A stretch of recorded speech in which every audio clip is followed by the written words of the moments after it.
우리가 보통 만나게 되었을 때 이렇게 인사합니다. 안녕하세요 라고 이렇게 인사를 하게 됩니다. 어린 시절만 하더라도 이런 인사를 많이 했던 것 같아요. 진지 잡수셨습니까? 또 식사하셨습니까? 이런 인사를 많이 합니다. 그 이유가 무엇이겠습니까? 참 우리나라가 상당히 가난했다라고 하는 것이죠. 그래서 끼니 굶는 것을 밥 먹듯이 했다라고 하는 것입니다. 그러기에 만날 때마다 인사하는 것이 식사하셨습니까? 이렇게 인사를 하는 거죠. 또 안녕하십니까? 라고 하는 이러한 인사도 우리의 그 아픈 역사와 깊은 연관을 가지고 있는 것 같습니다. 우리나라의 지나온 역사를 본다라고 한다면 항상 다른 나라로부터 침략을 받았습니다. 중국으로부터 침략을 받고 또 일본으로부터 침략을 받았습니다. 그 가운데서 밤사이에 안녕한 것이 너무나도 소중했던 것입니다. 그래서 만날 때마다 안녕하셨습니까? 밤사이 별일 없으셨습니까? 이런 인사가 우리나라의 인사입니다. 우리나라처럼 민족의 역사와 깊은 연관을 가진 인사말을 가진 나라가 있습니다. 바로 이스라엘입니다. 이스라엘은 2000년의 역사 동안에 나라 없이 지냈습니다. 나라 없이 세계에 뿔뿔이 흩어져 가지고 살아가는 이스라엘 백성들에게 있어서 가장 중요했던 것은 평화였던 것입니다.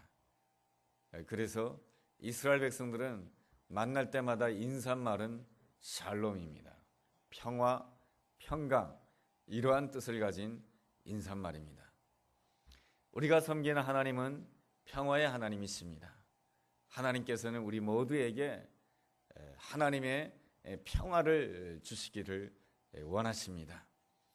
우리가 하나님을 믿는 그 순간부터 하나님께서 우리 마음 가운데 평화를 주시기를 원하시는데 그 평화는 가만히 놔둔다고 해가지고 그 평화가 계속되는 것이 아니고 그 마음 가운데 하나님이 주신 그 평화는 늘 가꾸고 잘 가꾸어야만이 그 평화가 계속해서 유지될 수가 있는 것입니다. 그러므로 우리는 이 평화를 잘 유지하기 위해서 늘 하나님을 바라볼 수가 있어야 됩니다. 오늘도 하나님을 바라보기 위해서 우리 모두가 이 자리에 나왔습니다. 하나님을 바라보기 위해서 이 자리에 나온 사랑하는 우리 모든 성도님들에게 하나님의 평화가 함께하기를 주님의 이름으로 간절히 원합니다. 오늘 7절 말씀은 우리에게 평강이 있기를 간절히 원하는 하나님의 아름다운 약속이 기록되어 있습니다. 7절에 보면 이런 말씀입니다. 그리하면 모든 지각에 뛰어난 하나님의 평강이 그리스도 예수 안에서 너희 마음과 생각을 지켜주신다 라고 하는 말씀입니다. 지각에 뛰어난, 지각이라고 하는 것은 우리 인간적인 이해, 인간적인 경험을 말하는 것입니다. 인간적인 이해와 인간적인 경험을 뛰어넘는 이 하나님의 평강이 하나님 우리의 생각과 마음을 지배해 주시길 원하십니다. 그래서 하나님의 평강이 우리 가운데 임하게 되면 내 마음과 내 생각이 하나님의 평화로 가득하게 되고 내 마음과 생각이 하나님의 평화로 가득하게 되었을 때 하나님께서는 내 주변에 있는 모든 모든 형편도 하나님께서 평강으로 역사해 줄 줄로 믿습니다. 이 놀라운 하나님의 평강을 누리기 위해서는 어떻게 해야 되겠습니까? 오늘 말씀이 가르쳐 주는 바를 세 가지로 말씀을 드리려고 합니다. 첫째로 우리가 하나님께서 주시는 진정한 하나님의 평강을 누리기 위해서는 주 안에서 기뻐해야 되는 것을 배워야 되는 것입니다. 오늘 4절 말씀 보면 이런 말씀이 있습니다. 주 안에서 항상 기뻐하라. 내가 다시 말하노니 기뻐하라. 우리가 어떻게 항상 기뻐할 수가 있겠습니까? 형편이 좋을 때는 기뻐할 수가 있겠지만 형편이 어려울 때는 기뻐하기가 어렵겠죠. 그렇지만 주님께서는 우리에게 항상 기뻐하라고 말씀해 주고 계십니다. 어떻게 항상 기뻐할 수가 있겠습니까? 그 해답은 4절 전반절에 나와 있습니다. 주 안에서 항상 기뻐하라. 주 안에 있을 때에 항상 기뻐할 수 있다라고 하는 것입니다.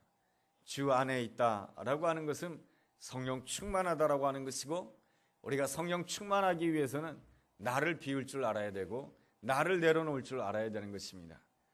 나를 비울 때에 내 안에 성령으로 채워지시는 아름다운 은혜가 있게 될 것을 믿습니다.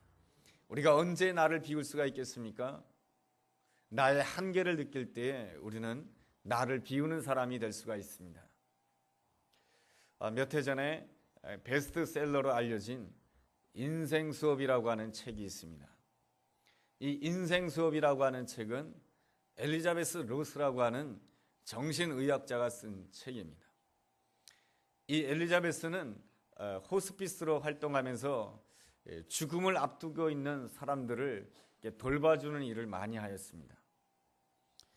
죽음을 앞두고 있는 사람들과 이렇게 만나게 되면서 이 엘리자베스는 죽음을 생각한 것이 아니고 그러한 사람들과 인터뷰를 통하여서 과연 이 삶을 살아갈 때에 우리 인생에 있어서 정말로 소중한 것이 무엇일까, 이러한 것들을 생각하고 그것을 잘 정리해 놓은 책이 바로 인생 수업이라고 하는 책입니다. 그래서 이 인생 수업이라고 하는 책에는 바로 그 죽음을 바로 목전에 두고 경험했던 그러한 사람들의 사례 이야기가 많이 기록되어 있습니다. 그 사례 가운데 하나를 소개하면 이렇습니다. 한 여성 운전자가 고속도로 상에서 차를 몰고 가고 있습니다. 근데 앞에 있는 차가 갑자기 정지를 하게 됩니다. 그러자 이 여성 운전자가 깜짝 놀라서 자기 자신도 브레이크를 밟았습니다. 다행히 부딪히지는 않고 차 앞에서 멈춰 섰습니다. 다행이다 싶었는데 백밀러로 이렇게 뒤에 오는 차를 보니까 이 뒤에 오는 차는 속도를 줄이지 않는 것이었습니다. 자기는 멈춰 서 있는데 이 뒤에 오는 차는 속도를 줄이지 않고 오는 그 속도로 그대로 자기 자신에게 달려오는 것이었습니다. 그랬을 때 여러분이라면 어떻게 하시겠습니까? 이 여성 운전자는 그 순간에 핸들을 꽉 쥐게 됩니다. 그리고 온몸에 힘이 들어가게 됩니다. 이러한 자신을 보면서 순간 깨달았다라고 하는 것입니다. 뭘 깨달았냐고 하면은 내가 이때까지 인생을 살아오면서 위기의 순간마다 내가 이렇게 살아왔구나. 내가 내 인생의 핸들을 꽉 쥐고 내가 힘을 주고 내 주먹을 불끈 치면서 이렇게 내가 이기려고 했고 내가 돌파하려고 했고 내가 애쓰면서 이때까지 살아왔구나. 이 순간만은 내가 이렇게 살고 싶지 않다. 그런 생각 가운데서 그는 핸들을 내려놓고 자신의 삶과 죽음 앞에서 그냥 하나님만 바라보게 됩니다. 그렇게 생각하는 순간이 아주 짧은 1초, 2초, 3초 그 순간이었겠죠. 핸들을 딱 뚫는 순간에 꽝 소리와 함께 정신을 잃어버리고 말았습니다. 한참 만에 정신이 회복된 데 보니까 자기 차는 휴지 조각처럼 찌그러져 있었습니다. 그리고 앞에 있는 차도 역시 찌그러져 있었고 뒤에 자기에게 달려와서 부딪혔던 그 차도 많이 찌그러져 있었습니다. 그런데 놀랍게도 이 여성 운전자는 하나도 다치지 아니하였습니다. 너무나도 신기하였습니다. 그렇게 신기해하는 그러한 여성 운전자에게 경찰관이 와서 이렇게 말을 해줍니다. 만약에 뒤에 있는 차가 달려오게 되었을 때 당신이 핸들을 꽉 붙잡고 힘을 준 상태로 앉아 있었다라고 한다면 당신은 분명히 커다란 부상을 당했을 것입니다. 그런데 당신이 핸들을 놓고 긴장을 완전히 푼 상태에서 앉아 있었기 때문에 당신이 부상을 당하지 않은 것입니다. 라고 이렇게 설명을 해주고 있습니다. 그러한 경찰관의 이야기를 들으면서 이 여성 운전자는 지나온 삶에 대해서 회개했다라고 하는 것입니다. 모든 인생의 위기 가운데 내가 내 인생의 핸들을 조정하려고 했고, 내가 이기려고 했고, 내가 힘써서 무엇인가를 이루려고 했다라고 하는 그러한 지난날의 삶을 회개하고, 이제부터는 위기의 순간마다 내 긴장을 풀고 하나님을 바라보며 하나님을 기다리는 그러한 삶을 살아야 되겠다라고 하는 그러한 결단을 했다라고 하는 것입니다. 위기가 찾아올 때에 내 인생의 핸들을 놓고 보이지 않는 그 하나님을 바라보며 긴장을 푼 상태에서 있는다라고 하는 것은 사실은 쉬운 일이 아닌 것입니다. 그렇지만은 성경상에 나와 있는 위대한 하나님의 사람들을 보면은 다 그렇게 산 사람들입니다. 그들도 인생의 위기를 겪었고 어려움을 겪었습니다. 그 어려움을 겪을 때마다 자기 스스로 그 인생의 핸들을 꽉 쥐고 힘들고 내가 피하려고 하고 내가 이기려고 했던 사람들이 아니고요. 그럴 때마다 핸들을 놓고 하나님을 보고 하나님을 기다렸기에 그들은 하나님께서 예비해 놓으신 위대한 생애를 살 수가 있었던 것입니다. 그러한 생애를 살았던 대표적인 사람이 바로 요셉이라고 하는 사람이죠. 창세기 45장을 읽어본다라고 한다면 요셉이 애굽의 총리가 되었을 때에 자신을 찾아온 형제들을 만나게 됩니다. 형제들이 누구입니까? 자기가 어린 시절에 애굽 땅에 노예로 팔았던 그러한 사람들 아닙니까? 내가 힘이 없을 때에 나에게 커다란 상처를 주었던 사람입니다. 내가 물질이 없을 때, 내가 건강이 연약했을 때 나에게 말할 수 없는 상처와 아픔을 주었던 사람입니다. 이제 요셉은 어떤 사람이 되었습니까? 애굽의 총리가 되었습니다. 힘을 가진 자가 되었습니다. 물질을 가진 자가 되었습니다. 건강을 가진 자가 되었습니다. 그렇다라고 한다면 자신도 모르게 몸에 힘이 주어지지 않겠습니까? 긴장이 주어지지 않겠습니까? 두고 봐라 라고 하는 생각이 마음 가운데 끌어오지 않겠습니까? 그러나 요셉은 그 순간에도 자기 마음대로 인생의 핸들을 조정하지 않았습니다. 그 핸들을 내려놓고 하나님을 바라보았습니다. 그러기에 그는 창세기 45장 5절에서 놀라운 고백을 하게 됩니다. 그 고백이 이런 것이죠. 당신들이 나를 팔았다고 해서 근심하지 마소서, 한탄하지 마소서. 하나님이 생명을 구원하시려고 나를 당신들보다 앞서 보내셨나이다. 이 말씀 우리가 너무나도 잘 알고 있죠. 이 말씀을 메시지 성경으로 읽는다라고 한다면 조금 더 이 느낌이 다릅니다. 메시지 성경은 유진 피터슨이라고 하는 성경학자가 성경 원어를 현대인들이 읽기 쉽게 편하게 풀어서 써놓은 성경이 바로 메시지 성경입니다. 이 메시지 성경에 나와 있는 표현을 제가 한번 읽어보겠습니다. 저를 팔아넘겼다고 괴로워하지도 말고 자책하지도 마십시오. 그 일 뒤에는 하나님이 계셨습니다.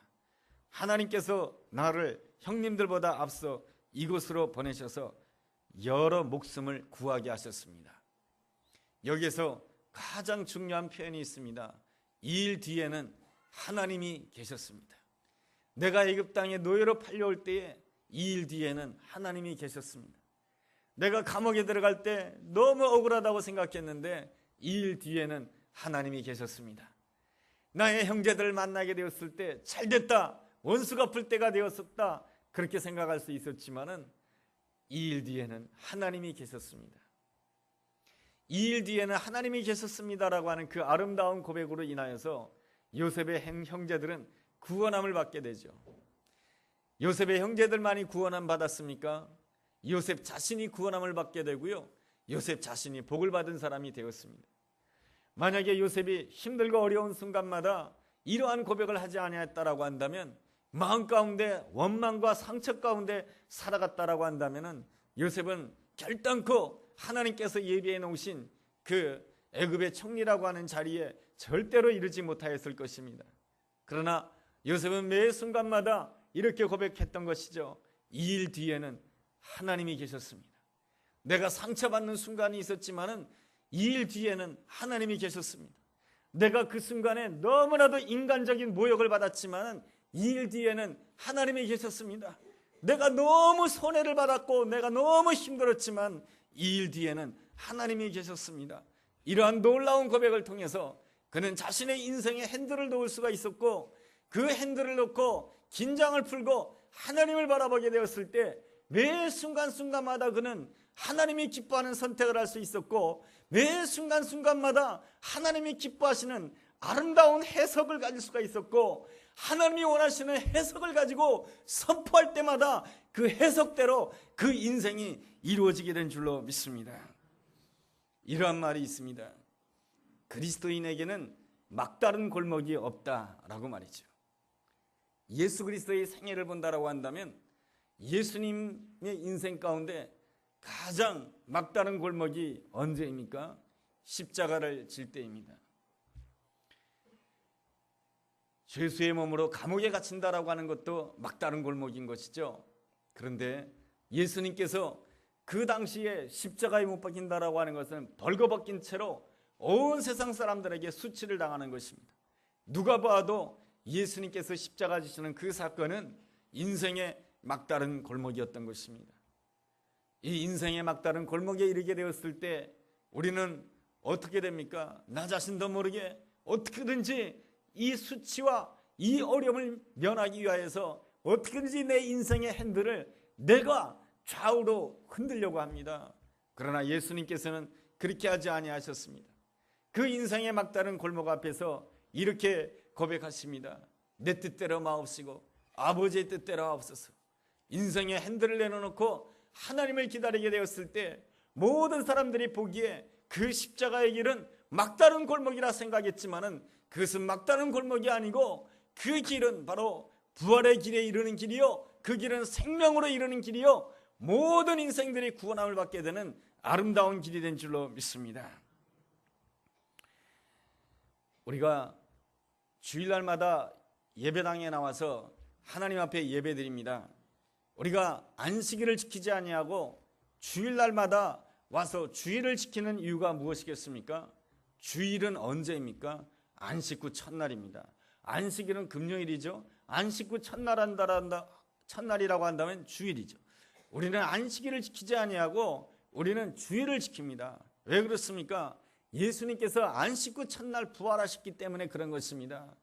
예수님께서 부활하신 그날을 기념하기 위해서 우리가 부활주일을 지키는 것이죠.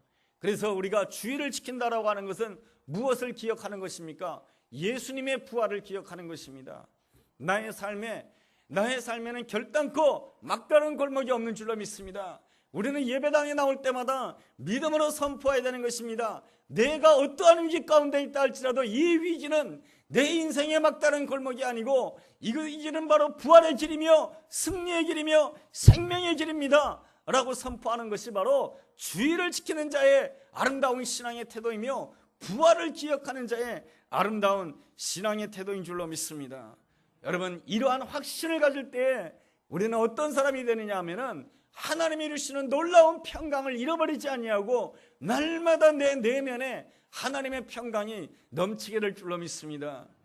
하나님께서는 우리의 삶 가운데 내면의 평강만을 주시길 원하시는 하나님이 아니시고요, 하나님께서는 내 주변 사람들과도 평화하기를, 화평하기를 원하십니다. 고린도후서 5장 17절과 18절 말씀 보면 이런 말씀이 있습니다. 그리스도 안에 있으면 새로운 피조물이라고 말씀해 주고 있습니다. 새로운 피조물에게 주어지는 아름다운 사명이 있는데 그것은 무엇이냐면 화목하게 하는 직분이 주어졌다라고 말씀해 주고 있습니다. 그런 거로 하나님의 평강으로 인하여 내 내면이 평강이 되었다라고 한다면 그 평강으로 우리는 주변 사람들과 화목하기 위해서 힘써야 될 줄로 믿습니다. 이것이 바로 우리에게 주어진 가장 아름다운 직분인 줄로 믿습니다. 둘째로, 우리가 진실로 하나님이 주신 그 평화를 누리기 위하여서는 모든 사람을 향해서 관용을 베풀 줄 알아야 된다라고 하는 것입니다. 그 말씀이 바로 5절 말씀입니다. 너희 관용을 모든 사람에게 알게 하라. 주께서 가까우시니라. 너희 관용을 네가 좋아하는 사람에게만 알게 하라, 그렇게 하지 않았습니다. 너희 관용을 모든 사람에게 알게 하라. 하나님이 나를 만나게 하는 모든 사람들에게 너희 관용을 알게 하라고 말씀해 주고 있습니다. 참 쉽지 않은 말이죠. 그렇지만은 하나님께서 우리에게 주신 아름다운 명령입니다. 관용이라고 하는 것이 무엇이겠습니까? 어떤 사람은 이렇게 정의를 합니다. 관용이라고 하는 것은 보다 큰 목적을 위하여, 보다 큰 비전을 위하여 자기 생각을 내려놓는 것을 이렇게 관용이라고 설명하기도 합니다. 또 어떤 이는 이 관용을 다른 사람들이 나에게 거칠게 대한다 할지라도 나는 부드럽게 대해주는 태도, 이런 것을 관용이라고 하기도 하고요. 어떤 이는 관용을 다른 사람들의 허물과 약점에 대해서 알고 있지만 그것에 대해서 덮어주고 넘어가는 것을 관용이라고 합니다. 이런 모든 정의가 다 바른 정의라고 할 수가 있겠습니다. 관용이란 그저 간단하게 이야기하면 상대방을 너그럽게 받아주는 태도가 관용이 아니겠습니까? 주님께서는 너희 관용을 모든 사람에게 알게 하라고 말씀해 주고 있습니다. 그 이유가 무엇입니까? 5절 하반절 말씀에 주께서 가까우시니라. 주께서 가까우시기 때문에 그렇습니다. 주께서 가까우신다라고 하는 것은 무슨 뜻입니까? 우리가 주님 앞에 설 날이 가까웠다라고 하는 것입니다. 우리가 주님 앞에 서게 되었을 때 여러분들 어떻게 하시겠습니까? 주님, 저 여기 있어요. 반가워요. 내가 주님 만나기를 얼마나 사모했는지 몰라요. 내가 주님 앞에 달려갈게요 하면서 막 달려갈 사람이 있겠습니까? 내가 이 세상을 끝날 때 주님을 만나게 되었을 때 우리가 어떻게 하시겠습니까? 주님 죄송해요. 내가 하나님의 뜻대로 살려고 했지만 바빠서 그렇게 못했고요. 내가 기도하려고 했지만 바빴고요. 내가 정말로 힘들어서 내가 하나님 제대로 섬기지 못했어요. 죄송해요. 제가 못났어요. 부끄러워요. 여러분, 이것이 하나님 앞에 선 자의 이 정직한 고백 아니겠습니까? 여러분, 그럴 때에 하나님께서 나를 받아주신 이유가 무엇입니까? 그리스도의 십자가의 보혈로 인하여 나를 관용해 주시기에 내가 하나님 아버지 앞에 담대하게 나아갈 수 있는 놀라운 은혜를 누리게 될 줄로 믿습니다. 내가 주님 앞에 서게 되었을 때 하나님의 그 놀라운 관용이 필요하다라고 한다면 주께서 가까우시리라. 그러기에 오늘 이 땅에 우리가 살아있는 동안에 내가 내 옆에 있는 사람을 향해서, 모든 사람을 향해서 관용을 베풀어야 된다라고 하는 것이 하나님이 우리에게 주시는 그러한 말씀인 것입니다. 로마서 12장 18절에도 비슷한 말씀이 있습니다. 할 수 있거든 너희로서는 모든 사람과 더불어 화목하라. 할 수 있거든이라고 하는 단서가 붙은 이유가 무엇입니까? 모든 사람과 화목한다라고 하는 것은 참 어렵다라고 하는 것이죠. 다른 사람은 몰라도 너와는 화목하지 못하겠다라고 하는 것이 우리의 연약한 점이고 부족한 점 아니겠습니까? 그렇지만은 하나님께서 우리에게 말씀해 주십니다. 할 수 있거든 모든 사람과 더불어 화목하라고 말씀해 주십니다. 이러한 아름다운 말씀을 주시는 이유는 우리를 축복해 주시기 위한 것입니다. 로마서 12장 15절 말씀 보면 이런 말씀이 있습니다. 기뻐하는 자들과 함께 기뻐하고 슬퍼하는 자들과 함께 슬퍼해라. 이것은 하나님의 명령인 것 같지만 하나님이 주시는 놀라운 축복인 것입니다. 바로 이 말씀을 우리가 이렇게 바꿔서 들을 수가 있습니다. 네가 기뻐할 때에 바로 너와 함께 기뻐할 사람이 있게 해주겠다. 네가 슬퍼할 때에 너와 함께 슬퍼할 사람이 있도록 해주겠다.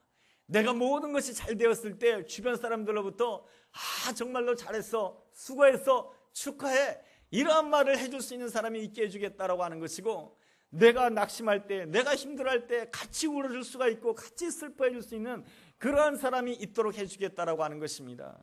어떤 사람에게요? 할 수 있거든 모든 사람과 더불어 화목하게 할 때에 하나님께서는 이러한 사람을 하나님께서 붙여주시겠다라고 하는 것입니다. 우리가 많이 가졌다고 해서 행복한 사람이 되는 것이 아니에요. 공부를 많이 했다고 해서 행복한 사람이 되는 것이 아니고, 유명한 스타가 됐다고 해서 행복한 사람이 되는 것이 아닌 것입니다. 우리가 우리 인생을 보면은 짧다면 짧은 것이고 길다라고 하면은 길다라고 볼 수가 있겠습니다.